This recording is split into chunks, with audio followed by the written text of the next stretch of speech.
Olá, meus amigos, bom dia, boa tarde, boa noite, boa madrugada para vocês aí. Alguns já me conhecem, não é isso? Meu nome é André Queiroz.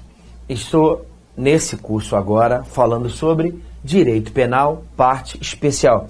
Nós vamos falar nesse curso aqui, para você, dos crimes em espécie. Crime por crime, bem jurídico por bem jurídico protegido.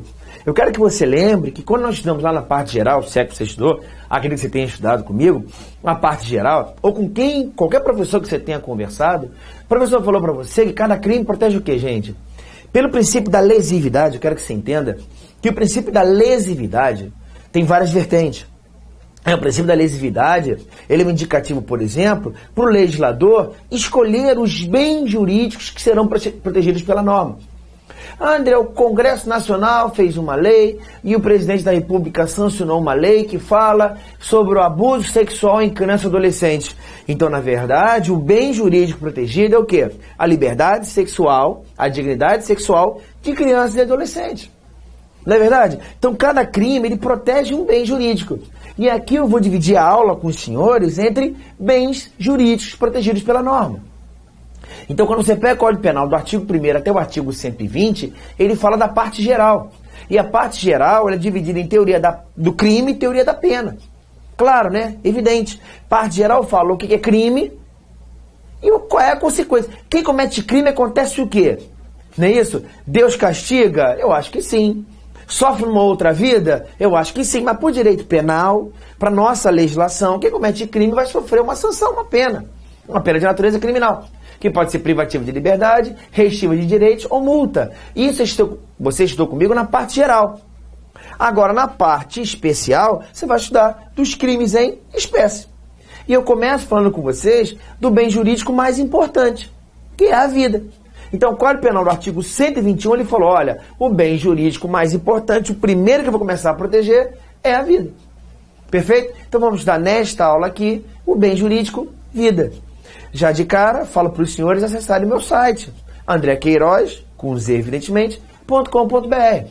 Lá você vai ter material gratuito em vídeo, material gratuito em texto, material gratuito em slide, material gratuito em PDF e os cursos completos de direito penal, de processo penal, de ambiental, de econômico, de constitucional, de direito administrativo. Então, se você gosta das minhas aulas de penal, se você gosta das minhas aulas de processo, está lá o meu curso de Direito Constitucional. E já de cara já falo para os senhores, eu me aprofundo na matéria. É óbvio que no final de cada curso, eu estou fazendo isso, não é isso? Eu coloco o material extra, que é aquela parte sinistra.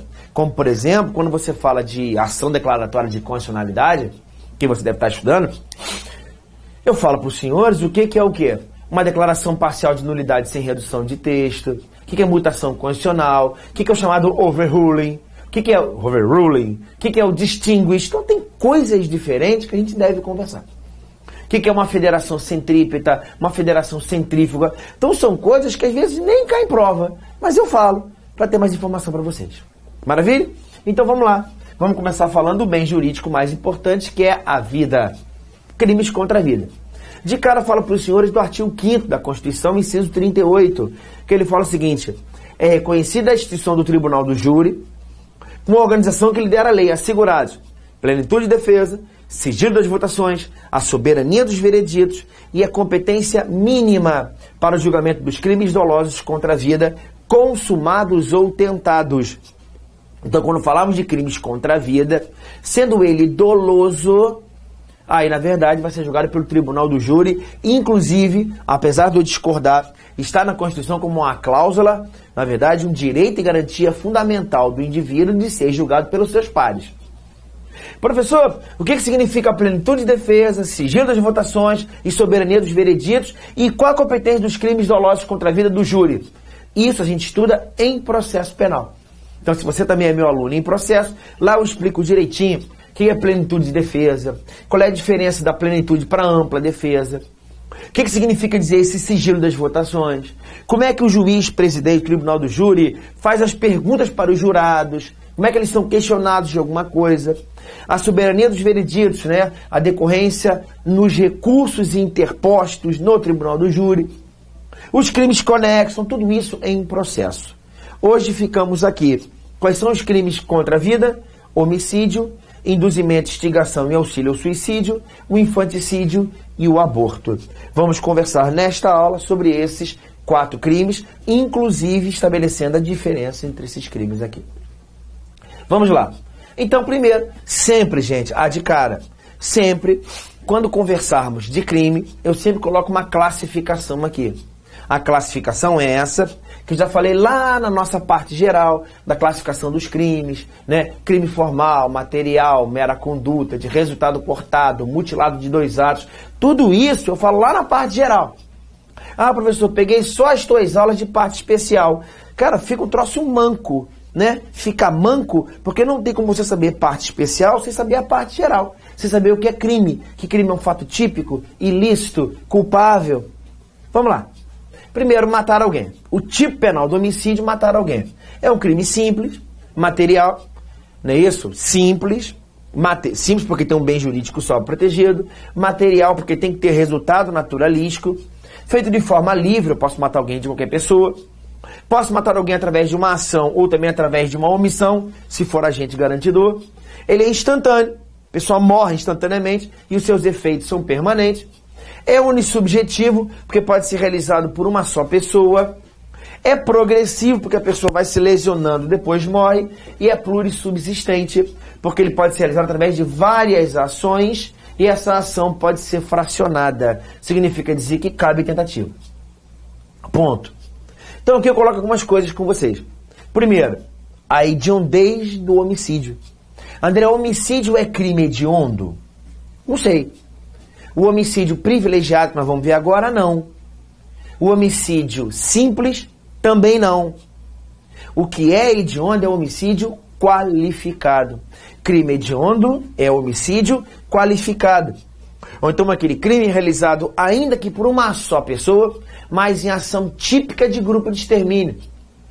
Como também existe agora o chamado feminicídio. O feminicídio é matar mulher, não matar mulher, mas matar uma mulher em razão da qualidade dela ser mulher. O fundamento que eu mato a pessoa é me sentir de alguma forma superior a ela por ser homem. Ou por ela ser mulher ser inferior a mim, ou então um homicídio relacionado com violência doméstica. Como também é agora crime hediondo matar alguém em ação... o homicídio é fundamentado em matar uma pessoa ou parente de um agente de segurança pública. Então matar policial militar eu falo como exemplo, mas matar um agente de segurança pública, bem como os seus parentes, em razão dessa qualidade dele ser agente de segurança, também é um crime hediondo.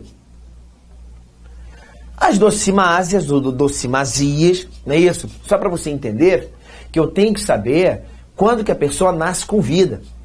Então, a questão, eu não vou explicar aqui para vocês agora, mas na verdade, que isso até é mais medicina legal, é aquela relação onde, por exemplo, o feto nasce, a criança, o neonato acabou de nascer, e eu preciso saber se ele é um natimorto, se ele nasceu morto, ou se ele nasceu vivo e depois morreu.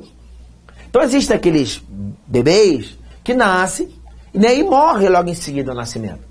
Então, eles nasceram mortos, né, são natimortos, eles morreram dentro do útero materno, ou eles nasceram vivos e depois morreram. Né? A análise disso é feita através de uma docimazia ou docimásia, que um deles foi Galeno, ou então o outro foi Breslau. Um pegou o estômago, que foi o Breslau, e o outro pegou o pulmão. É a docimazia hidrostática de Galeno. Então, para saber se uma pessoa nasceu viva, eu pego o pulmão dela. Ela está morta, ela nasceu morta. Aliás, ela nasceu, está morta. Ela já nasceu morta ou ela nasceu viva e depois morreu? Eu pego o pulmão dela e coloco na água. Se o pulmão... Tem várias fases, tá? Eu posso também pegar uma compressão para ver se vem bolhas. Mas se eu pego o pulmão e tem oxigênio ali dentro, ela nasceu viva e depois morreu. Agora, se eu pego o pulmão e não tem oxigênio ali dentro, ela nasceu morta. Né? Ah, pessoal, isso é irrelevante porque está morta. Você está louco. Se a pessoa nasce viva e depois morre, 2 certidões, de nascimento e de óbito. Se a pessoa nasce morta, não. Apenas uma declaração que foi natimorta. E, inclusive, eu tenho que saber se nasceu morta, talvez tenha sido aborto. Se ela nasceu viva e depois morreu, pode ter sido infanticídio ou homicídio. Além disso, tem as questões o quê? As questões patrimoniais. Se nasceu vivo e depois morreu, ele é herdeiro. Vai que ele é filho do Roberto Marinho. Nasce vivo, herda tudo, morre. Então, quer dizer, então existem algumas questões aqui, tá? Outra questão interessante que eu na prova do Ministério Público de Minas, se eu não estiver errado, irmãos chipófagos, né? Foi uma situação onde os caras são colados e eu mato um cara que discuto com um dos irmãos chipófagos, não é isso? E o outro cara que morre, né? Se cabe erro na execução. De qualquer maneira, eu tenho também a questão da AIDS, não é isso? Quem tem AIDS transmite para outra pessoa intencionalmente, né? André, quem tem AIDS e transa com a pessoa querendo passar AIDS e passa, é homicídio, é lesão corporal gravíssima ou é exposição a perigo, né? E se essa pessoa não pegar, é tentativa? Então existe muita discussão com relação a isso. De qualquer maneira, como é uma questão controvertida, a gente não enfrenta isso, né? Só para entender que tentar matar alguém é um crime contra a vida. E os crimes impossíveis, né? Quando eu estiver tentando matar, que não seria tentativa, já de um cadáver. Acontece muito em prova, o cara entra para matar seu desafeto enquanto dormindo, ele entra, dispara 3 tiros na cabeça dessa pessoa e a perícia constata que ela já estava morta porque a causa mortis foi envenenamento. Ela já estava morta e o cara deu 3 tiros na cabeça dela, crime impossível, porque ele não atirou numa pessoa viva, ela atirou num cadáver. Perfeito? Até aí, tranquilo, sem mistério. Se liga no artigo 29 da Lei 7.170 de 89, que é, na verdade, se eu mato um dos esses agentes aqui, ó, do artigo 26, presidente da República, presidente do Senado, presidente da Câmara dos Deputados, presidente do Supremo Tribunal Federal, se eu tentar matar ou matar essas pessoas na qualidade da função delas, não é crime de homicídio, mas crime contra a segurança nacional. A pena é até mais grave, 12 a 30, na verdade ela é de 15 a 30. Então veja bem, André, se eu quiser matar o presidente, qual é meu crime? Matar o presidente da República, qual é o crime? Matar o presidente do Supremo, matar o presidente do Senado e da Câmara dos Deputados, qual é o crime? Não sei. Eu tenho que perguntar pra você por que você está matando. Você está matando essa pessoa porque você discutiu com ela na rua? É. Realmente, o presidente do Supremo Tribunal Federal bateu no meu carro, saí do carro, discutimos, peguei minha pistola e dei um tiro na cara dele. Homicídio. Agora eu encontro com ele na rua e falo, caramba, o presidente do Supremo está aqui. Suas decisões são erradas. Então, em razão de ser presidente do Supremo, toma um tiro na cara. Crime contra a segurança nacional. Tá claro? Tem que analisar o que fundamenta o crime. Como também o artigo 1º da Lei 2889 de 56, que é a lei que fala do genocídio. Então eu falo isso para meus alunos presenciais, digo que o Hitler não cometeu nenhum homicídio. André, quantos crimes o Hitler cometeu? 0. Porque o Hitler não cometia crime contra a vida. O Hitler queria exterminar uma raça. Então o crime do Hitler não foi de homicídio, mas foi crime de genocídio da Lei 2889. Tá claro? Tanto é que os filmes retratam isso, né? O Hitler, ou os alemães, na época do Terceiro Reich, matavam até os amigos dele. Eu tenho um amigo judeu, tem que te matar, infelizmente. Eu não estou chateado com você. O crime que eu estou cometendo não é contra a sua vida, mas você é judeu, infelizmente tem que te matar, porque é minha função. Interessante isso. Até quando você fala do Holocausto, estudar sobre isso é uma questão interessante. Se essas pessoas deveriam ter sido condenadas por aquele crime ou não, ou se apenas elas estavam naquela situação onde aquilo era normal. Interessante isso. Não estou justificando nada não, pelo amor de Deus. Foi um dos piores problemas da humanidade. Não é isso? Nós temos o Hitler, nós temos alguns presidentes brasileiros aqui que estão fazendo uma desgraça, nós temos o terrorismo, são questões, o tráfico de drogas, são coisas extremamente nocivas. Mas o que a gente tem que fazer é nos questionar com relação a isso. E eu quero que você entenda que também tem que colocar o artigo 1º, que é a pessoa que com a intenção de destruir um grupo ou parte de um grupo nacional, étnico, racial ou religioso. Tá? É crime de genocídio e não de homicídio. Perfeito? Parágrafo 1º. E aqui interessante, eu quero que você entenda que o homicídio... André, o que ele vai perguntar no crime de homicídio? Você tem que entender que o homicídio, ele pode ser simples ou qualificado. Perdão, ou privilegiado. André, como é que é o homicídio? O homicídio é simples, ele é qualificado, ele é privilegiado. Professor, quando que ele é simples? Quando ele não for nem qualificado nem privilegiado. Então ele vai te perguntar, não vai perguntar se você sabe o que é homicídio. Que qualquer ser humano que mastigue e ande ao mesmo tempo, ele consegue entender que o homicídio é matar alguém. Que o crime se consuma com a morte. Se a pessoa realiza atos executórios e o crime não se consuma por circunstâncias alheias, é tentativa de homicídio. Isso aí qualquer debilóide sabe. Agora, ele vai te perguntar se você sabe a diferença do homicídio qualificado por homicídio simples e por privilegiado. Então, vai ser simples quando não for nem qualificado e nem privilegiado. E quando ele é privilegiado? Aí é o parágrafo primeiro. Duas hipóteses que eu tenho do homicídio privilegiado. Primeira parte, se o agente comete o crime impelido por motivo de relevante valor social ou moral, primeira hipótese. Então, André, quando que o homicídio é privilegiado? Quando o fundamento que leva a pessoa a matar é um motivo, é um relevante valor social ou relevante valor moral.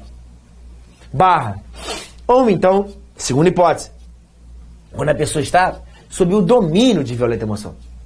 Mas não é só domínio sobre violenta emoção. Ele está sob domínio de violenta emoção, logo após, quer dizer, mais injusta provocação da vítima. Então, para ser homicídio privilegiado, não basta que você esteja nervoso, não basta que você esteja sob domínio de violenta emoção. Na verdade, esse domínio de violenta emoção foi provocado de forma injusta pela vítima. O que o juiz pode fazer? Pode reduzir a pena de 1/6 a 1/3. Então vamos entender isso. Primeira coisa que ele pode perguntar. Professor, quando que a pessoa está sob domínio de violenta emoção? Olha, cara, eu vou ser bem sincero. Eu sou professor aqui para vocês de direito penal. Eu não sou psiquiatra. Eu não sou psicólogo. Eu não sou terapeuta. Então eu não faço a menor ideia quando a pessoa está sob domínio de violenta emoção. Não é isso? Eu tenho um amigo meu que viu a ex-mãe, a mãe dos filhos dele com outro cara. Ele olhou, viu, pô, que legal. Que bom que a minha ex-mulher está com um cara legal. Tive um outro amigo meu que queria se matar. Então eu não sei o que gera um domínio. Mas uma coisa eu quero que vocês saibam. Se a pessoa estiver sob domínio de violenta emoção, pode ser um homicídio privilegiado e a pena pode ser diminuída. É diferente do artigo 653C. Quando a pessoa estiver sob coação ou sob o que, gente? Sob influência de violenta emoção. Isso eu quero que você saiba. Essas duas palavras eu quero que você saiba. Uma coisa é certa. A pessoa age sob domínio, sob influência ou sem emoção. Concorda comigo? É isso que eu quero que você saiba. Para o direito penal ele fala o seguinte, olha, eu não sou terapeuta. Mas se a pessoa, ela pode chegar numa situação, eu até brinco com meus alunos, né? O cara chega em casa mais cedo. Se o cara chega em casa mais cedo e um outro cara chega mais cedo do que ele, com a mulher dele, ele vai ver aquela cena. Então quando ele chega naquela situação de ver a mulher dele com o outro na cama dele, ele vai estar entrando em situações que me interessam. Ele vai estar sob domínio de violenta emoção. Ele vai ver aquela cena e vai ficar louco da vida. Não vai nem saber o nome dele. Ou ele vai estar sob influência. Ou ele vai estar na boa. Não é verdade? Então o cara chega e fala o seguinte, olha e fala, meu, como? Eu até brinco. Quando ele está sob domínio e quando ele está sob influência? Depende de quanto ele ama aquela mulher. Se ele amar demais, talvez sob domínio. Se ele amar um pouquinho, influência. Se ele não gostar, ele fala, pô, que legal. Posso entrar na brincadeira também? Não é isso? Ou tu fala, olha, minha senhora, minha querida, amanhã é só um divórcio. Sai da minha casa, vai embora os dois na boa. Pelado ou com roupa, vai embora. Agora, o que me interessa é que o cara vai matar. Ou ele mata, se matar sob domínio, ele tem a pena diminuída de 1/6 a 1/3. Se ele tiver sob influência, vai ser uma circunstância o quê? Atenuante. Isso eu quero que vocês saibam. Isso o Código Penal fala. Tá claro? Matou sob domínio, causa diminuição de pena. Matou sob influência, circunstância atenuante. Professor, mas quando é isso? Eu não sei. Na tua prova, ou se você quiser ser advogado, em juízo, você vai provar isso. Como é que você tenta? Primeiro tenta que seu cliente, se você for advogado de defesa, claro, dizer que ele estava sob domínio, não dando influência. Se ele tiver normal, ferrou. Não é verdade? Então, na verdade, o Código Penal faz essa distinção, que isso eu quero que vocês saibam. Beleza? Agora, veja bem, esse domínio de violenta emoção tem que ter sido provocado pela vítima. E ela provocou de forma injusta. Então, o exemplo que eu dou para vocês, qual foi a provocação que essa mulher fez ou vice-versa? Tava com outro cara na cama do casal. Tava com outro cara no motel, sendo adúltera. Então, ela provocou injustamente aquilo. Beleza? E se ela não é nada da pessoa? Então, na verdade, ela não provocou injustamente. Maravilha? Perfeito? Agora, André, o que é? Vê se eu botei aqui. Vê se está no slide seguinte. Vai no slide seguinte? Não. Então, deixa eu explicar logo aqui. Professor, qual é a diferença de relevante valor moral e relevante valor social? Relevante valor moral, existe uma questão individual. E relevante valor social, uma questão coletiva. Sempre que você mata alguém por relevante valor moral, eu estou analisando uma questão individual. Exemplo, eutanásia. Eu mato aquela pessoa, mas é por relevante valor moral. Você fala, poxa, parabéns. Você matou, André, você é um homicida. Mas é um homicídio privilegiado. Por quê? Porque aquilo que levou você a cometer o crime é de relevante valor moral. Você matou aquela pessoa para acabar com o sofrimento dela, individual. Relevante valor social é quando você mata aquela pessoa por um motivo para beneficiar a questão coletiva, a sociedade. Matou o estuprador de crianças naquela comunidade. O cara estuprou 26 crianças, você não consegue ver aquela situação e mata aquele cara. Olha, excelência, matei sim, mato de novo, porque aquele desgraçado estuprou e matou 26 crianças naquela comunidade. Então você matou sim, você responde por isso, mas por um relevante valor social. Ok? Perfeito? Agora, algumas questõezinhas aqui, né? Até falo com meus alunos, não confunda a eutanásia da ortotanásia da distanásia. Isso é besteira, você não vai cair na tua prova não. Mas a eutanásia é quando eu realizo condutas ativas. Entendeu? O que é eutanásia? É desligar o aparelho. O que é a distanásia? A distanásia é não fazer alguma coisa. Olha, nessa situação que ele vai morrer. Então, eu já fiz tudo que podia. Posso até fazer mais alguma coisa, mas eu faço? Não. Então, vamos cruzar os braços, que uma hora ele vai morrer. Isso é distanásia. E o que é a ortotanásia? A ortotanásia, eu falo para esse cara o seguinte, olha aqui, meu querido, você está com câncer terminal. Você vai morrer daqui a 2 semanas, daqui a 1 mês. Se você fizer uma quimioterapia extremamente agressiva, esse tratamento, combinado com esse, combinado com esse, esses 4 tratamentos juntos, você vai viver 3 anos. O que isso vai me causar? Vai causar impotência, você não pode beber, você não pode fumar, você não pode jogar tênis, você não pode andar, mas você vai viver 5 anos. Se não fizer nada, você morre daqui a 1 mês. O que o cara fala? Eu quero viver 1 mês transando com todo mundo, jogando tênis, bebendo e fumando. É isso que eu quero. Posso fazer isso? Posso. Eu sou obrigado a te submeter ao tratamento? Não. Então viva a tua vida. O que é crime hoje é eutanásia, porque eu realizo condutas ativas. Perfeito? A eutanásia. Além disso, tá? A reação imediata. Quando eu falo, logo após injusta provocação da vítima, olha aqui, ó. Logo em seguida a injusta provocação da vítima.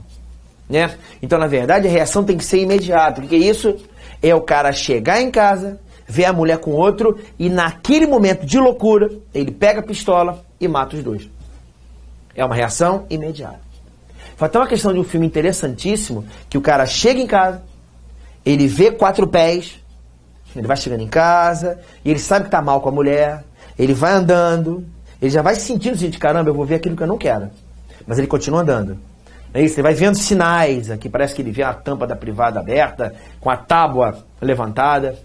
Fala, caramba, cara, ela tá com outro. Ele só olha ali, naquela cena ali, os 4 pés. 2 pezinhos pra cima e 2 pra baixo. Estão transando. O que ele faz? Ele amava a mulher. Ele sai e vai até a árvore na casa dele. Ele bota a mão na cabeça e fala, meu Deus do céu. E aí ele olha, ele pensa na vida dele, faz um filme na vida dele, na vida dela. Ele volta, pega a pistola e mata os 2. E a questão do filme é o seguinte, eu não vou lembrar o nome, eu peço desculpas, né? Sempre quando eu falo esse exemplo, os alunos me mandam e-mail direto, qual filme, eu não lembro. Desculpa, eu não lembro. Mas olha só, se a reação foi imediata ou não foi. Eu acho que foi, mas você pode entender que não. Reação imediata se ele visse aquela cena e matasse. Como ele foi na árvore, pensou e voltou, seria um homicídio premeditado. Ixi, legal isso. Mas isso é bom o quê? Discutir com chope. Outra que eu já falo pra vocês.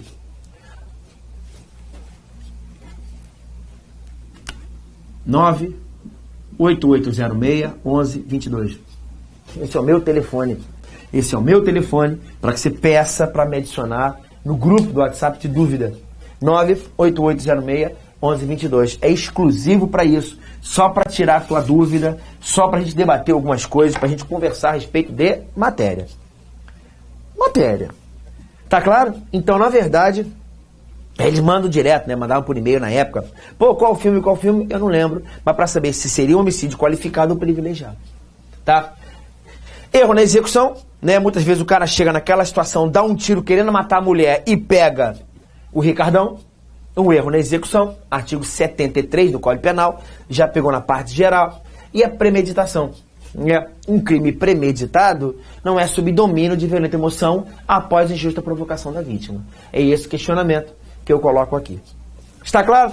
Então, homicídio privilegiado, essas duas hipóteses aqui.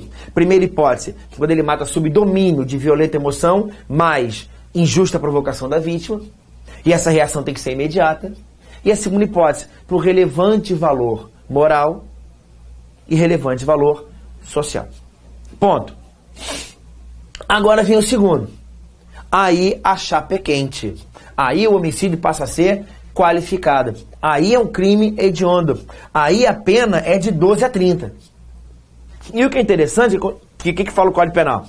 Mediante paga ou promessa de recompensa ou por outro motivo torpe. Ele coloca por motivo fútil. Então eu quero que você entenda o seguinte, o Código Penal fala que é homicídio qualificado quando o que leva você a matar a pessoa é um motivo fútil e um motivo torpe. E aí eu te pergunto, o que é o motivo? Você está escrito aqui, se eu falo, não. Beleza. O que é o motivo fútil e o que é o motivo torpe? Motivo fútil é todo aquele motivo insignificante, irrelevante. Todo motivo insignificante, ele é fútil. Não é valor não, gente. Eu gosto de dar um exemplo, para você não achar que é só valor. O cara matou o cara porque deve 10 reais. É fútil, claro. Isso é insignificante. Mas não é só isso. É o caso, por exemplo, do marido que mata a mulher ou mata o dono de um restaurante porque o arroz estava frio. O cara, paguei a comida e o arroz veio frio. O feijão veio frio. Discuti com o gerente para trocar o feijão, ele não quis trocar o feijão. Dou um tiro na cara dele. Então o motivo foi um motivo fútil. E o motivo torpe é aquele motivo repulsivo, abjeto. Ele te causa uma repulsa. O que leva a pessoa a matar é repugnante, é abjeto. É um motivo que demonstra para você uma depravação moral do indivíduo. No caso, ele dá um exemplo, que é mediante paga ou promessa de recompensa. Por isso que ele coloca outro motivo. Então, quem mata alguém para receber uma paga, olha, eu tô na boa. Se tu me pagar R$1.000, eu mato aquele cara. É óbvio que é um motivo que é repulsivo. André, tem gente que tira a vida no interior desses estados do Brasil por R$500, R$200. Existe isso muito mais do que você imagina. É um motivo fútil ou torpe? Motivo torpe, porque ele é repulsivo. Eu dou um exemplo claro de motivo torpe, Suzane von Richthofen. André, a Suzane von Richthofen matou os pais para receber a herança deles. Isso para você, gente, é repulsivo? Então já é qualificado.